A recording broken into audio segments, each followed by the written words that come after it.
নতুন একটা ব্লগে সকলকে স্বাগত জানাচ্ছি। আজকের ব্লগে চিকেন কষা ও বাসন্তী পোলাও কিভাবে রান্না করছি সেটাই শেয়ার করব। বন্ধুরা দেখতে থাকো ভিডিওটা। গুড আফটারনুন ফ্রেন্ডস, আশা করছি প্রত্যেকে ভালো আছো, সুস্থ আছো, আর আমিও ভালো আছি। সকালে ঘুম থেকে উঠে প্রতিদিনের মতন যা যা কাজকর্ম থাকে সেগুলো সেরে নিয়েছি। ছেলে মেয়েদের টিফিন করে ওদের স্কুলে পাঠিয়ে দিয়েছি।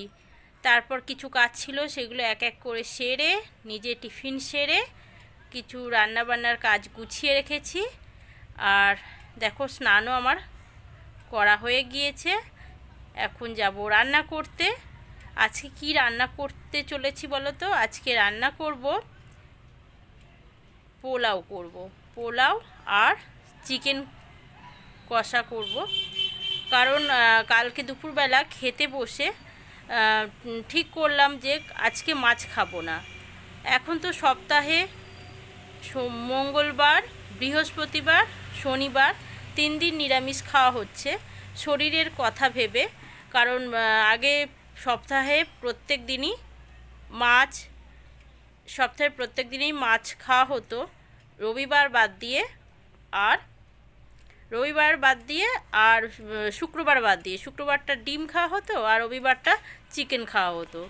তো এখন আমরা কি করেছি যে সপ্তাহে 3 দিন নিরামিষ খাওয়া হচ্ছে, বৃহস্পতিবার, মঙ্গলবার আর শনিবার। সেই জন্য কালকে কি হয়েছে, আমি বললাম যে আজকে আর মাছ এনো না, কারণ টাটকা জ্যান্ত মাছ আনার জন্য না মাছগুলো আস্তে আস্তে গন্ধ লাগছে। একদম টাটকা মাছ আনছে, বাচ্চারাও খেতে চাইছে না, আমারও ভাল লাগে না, আমি খুব একটা ভালোবাসি না জ্যান্ত মাছগুলো। মাছের যে একটা আস্তে গন্ধ বের হয়, তো সেই জন্য আমি আজকে বললাম যে চিকেন নিয়ে এসো, চিকেন করব। আর বাচ্চারা চিকেন করলে খুবই খুশি হয় এবং আমিও ভালোবাসি চিকেন খেতে। তো যাই হোক, তো আজকে ওই জন্য চিকেন নিয়ে এসেছে, চিকেনের সাথে পোলাও রান্না করব। পোলাওটা অনেক দিন খাওয়া হয়নি, অনেক দিন হয়ে গেছে পোলাও বানাই না। তো যখন চিকেন বানাবো ভাবলাম যে তাহলে একটু পোলাও বানাই। আর কালকের ভাত আছে, সেই যে ভাত খাবে পোলাওয়ের সাথে, তাহলে ওই ভাতটা গরম করে নেবো মাইক্রোওভেনে, ব্যাস হয়ে যাবে। তো এখন যাব রান্নাঘরে যাব। আর সকালবেলা বাচ্চাদের জন্য টিফিনে বানিয়ে রেখেছিলাম লুচি, ওদের বানিয়ে দিয়েছি লুচি। আর তরকারি বানাতে পারিনি, দেরি হয়ে গিয়েছিল, তো চিনির সাথে লুচি দিয়ে ওরা টিফিন নিয়ে গিয়েছে। তো এখন বন্ধুরা রান্নাঘরে যাব, রান্নাটা সেরে নেব। সকাল হয়ে স্নানটা দেখো আমি সেরে নিয়েছি, স্নান হয়ে গেছে। তো বন্ধুরা আমি চলে এসেছি রান্নাঘরে। দেখো যেহেতু চিকেন কষা বানাবো, সেই জন্য আমি কেটে বেটে গুছিয়ে নিয়েছি। দেখো আলু কেটে রেখেছি, চিকেনে যদি আলু না দেওয়া হয় ভালো লাগে না, তো সেই জন্য আমি আলু দিচ্ছি চিকেনে। আর দেখো কি সুন্দর আমি শিলে বেটে রেখেছি মশলা, এই বাটা মশলা দিয়েই আমি চিকেনটা রান্না করব।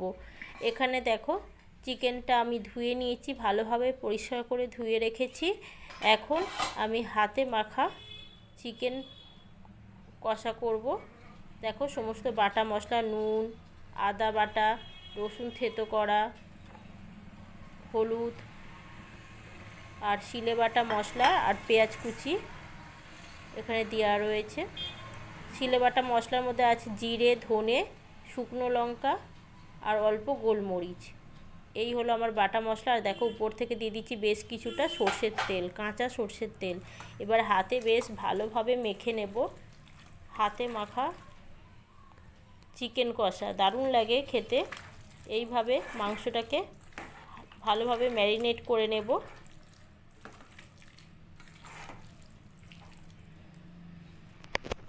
মশলাগুলি চিকেনের সাথে ভালোভাবে মিশিয়ে নিচ্ছি, নিয়ে বেশ কিছুক্ষণ আমি ম্যারিনেট করে রেখে দেব।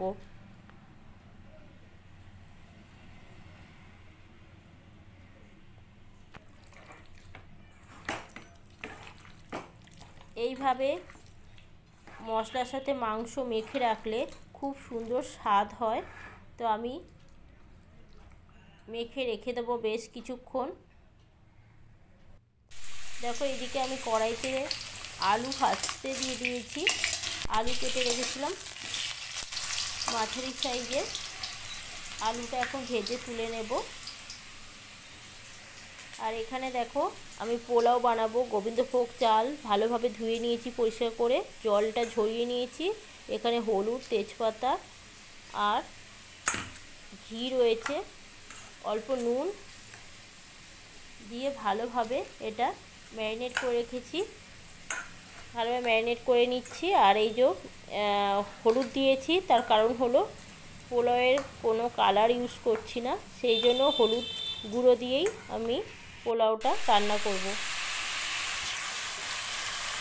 দেখো আমার চিকেনটা কিছুটা ভাজা হয়ে গেছে, ভালোভাবে কষিয়ে নিচ্ছি, ভালোভাবে নেড়ে চেড়ে নিচ্ছি। চিকেনটাতে আমি কোনো ঢাকা দিলাম না আজকে, কারণ ঢাকা দিলে জল বেরোবে, কারণ নুন দেওয়া রয়েছে, নুন দিয়ে ম্যারিনেট করা ছিল, সেই জন্য ঢাকা দিচ্ছি না। ঢাকা দিলে জল বেরোবে, সেই জন্য ভালোভাবে তেলে একটুখানি চিকেনটা, মশলা মাখানো চিকেনটা ভালোভাবে একটু ভেজে নিচ্ছি, ভালোভাবে কষিয়ে নিচ্ছি। তো এখানে দেখো এই যে আলু ভাজা হয়ে গেছে, তুলে রেখেছি আগের থেকে। আর এই দেখো আমার ম্যারিনেট করা হয়ে গেছে। আর আমি আদা বাটা দিতে ভুলে গেছিলাম, তো মাংসের আদা বাটা থেকে একটুখানি আদা নিয়ে আমি দিলাম। তো আরও একটু কম পড়েছিল, পরে আমি গ্রেট করে একটু আদা দিয়েছিলাম, একটু নুন দিয়েছিলাম, দিয়ে ভালোভাবে মেখে রেখে দিয়েছি। মাংসটা হলে তারপরে পোলাওটা বসাবো।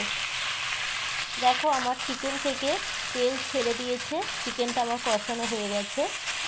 খুব বেশি তেল আমি ব্যবহার করিনি, যতটা প্রয়োজন ঠিক ততটাই আমি ব্যবহার করেছি। দেখো চিকেনটা ভালোভাবে সেদ্ধ হয়ে গেছে এবং ভালোভাবে দেখো মাংসটা বেরিয়ে আসছে হাড্ডি থেকে। তো দেখতে যতই সেদ্ধ হয়ে গেছে মনে হোক না কেন, কেননা খাওয়ার সময় বোঝা যাবে যে কতটা সেদ্ধ হয়েছে আর হয়নি। তো আমার এখন হাফ কুক হয়ে গেছে চিকেনটা।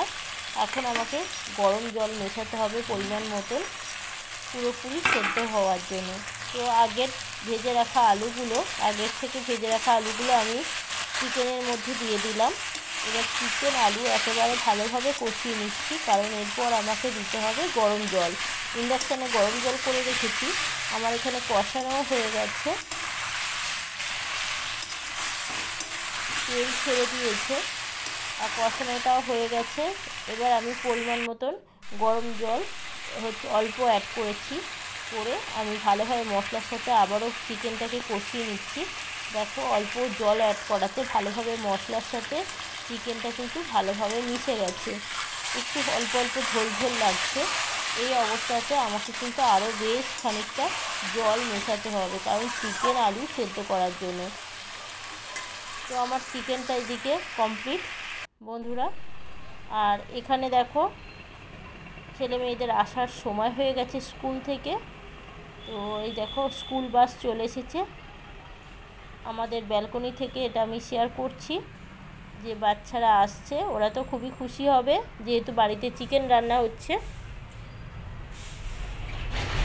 রোজ আসার পর জিজ্ঞাসা করবে কি রান্না করেছো মা, তো আজকে যখন শুনবে যে চিকেন পোলাও, তখন কিন্তু খুব খুশি হবে।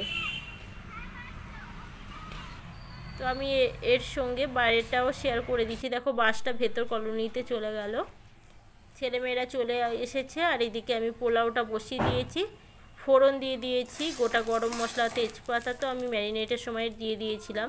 গোটা গরম মশলা ফোড়ন দিয়ে আমি ম্যারিনেট করা গোবিন্দভোগ চালটা দিয়ে দিয়েছি, ভালোভাবে ভেজে নিয়েছি। আর এখানে কাঁচা লঙ্কা দিয়ে দিয়েছি টেস্টের জন্য, আর একটা স্মেল আসবে কাঁচা লঙ্কা দেওয়াতে। কাজু কিশমিশটা একবারে মোটামুটি ভাজা হয়ে যাওয়ার পরে কিন্তু কাজু আর কিশমিশটা কিন্তু অ্যাড করেছি, ওর সাথে চালের সাথেও কাজু ও কিশমিশটা আমি ভেজে নিচ্ছি। দেখো আমার কিন্তু ভালোভাবে ভাজা হয়ে গেছে, বেশ ভালোভাবে ভাজতে হবে, তাহলে কিন্তু পোলাওটা খেতে খুব সুন্দর হবে। তো আমার কষা ওইদিকে পোলাওয়ের চালটা ভাজছি, গোবিন্দভোগ চালটা। আর এখানে দেখো গরম জলের মধ্যে আমুল স্প্রে দুধ আমি নিয়ে গুলে নিচ্ছি দুধটা। এই যে প্যাকেট রয়েছে আমুল দুধের, আর ওর মধ্যে চিনিও ভিজিয়ে রেখেছি, পোলাওতে দেব।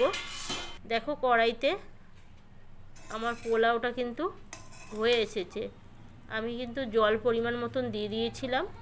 আর দুধটাও দিয়ে দিয়েছি, চিনি সমেত যে দুধ গরম জলে ভিজিয়ে রেখেছিলাম, দুধও দিয়ে দিয়েছি। আমার পোলাও একেবারে ঝরঝরে পোলাও হয়ে গেছে। উপর থেকে গরম মশলা গুঁড়ো দিয়ে আর ঘি দিয়ে দিয়েছি, সেটা দেখানো হয়নি। আজকের মতন ব্লগ